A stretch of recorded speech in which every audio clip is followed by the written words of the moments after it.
नमस्कार। ये हमारी मिसेज हैं और 2016 या 17 से खांसी की बहुत दिक्कत थी। कई डॉक्टरों को हमने दिखाया, कुछ नहीं समझ आया।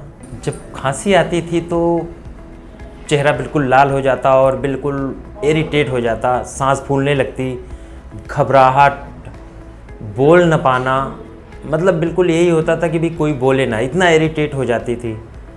और दिन में 3 या 4 बार ऐसा आता था कि समझ नहीं आता था और बहुत कुछ खिलाए विलाए, कुछ नहीं समझ आया।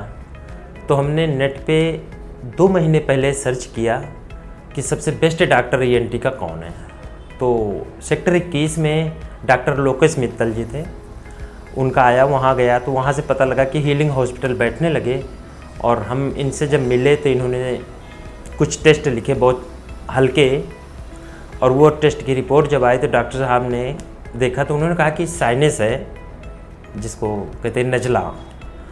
और वो ट्रीटमेंट 1 महीने चलाए और आज हमारी मिसेज बिल्कुल ठीक हैं, कोई दिक्कत नहीं है। और रही बात, डॉक्टर साहब बहुत फ्रेंडली हैं, ऐसे लगता है कि बरसों पुरानी मुलाकात है, बहुत अच्छे से गाइड करते हैं, बहुत अच्छे से समझाते हैं। एक बार ज़रूर आइए, आप मिले डॉक्टर साहब से, बहुत ही बेस्ट डॉक्टर हैं और बहुत ही अच्छा। और फीस भी बड़ी नॉर्मल फीस है, ज़्यादा नहीं है। और एक बार आए ज़रूर। धन्यवाद।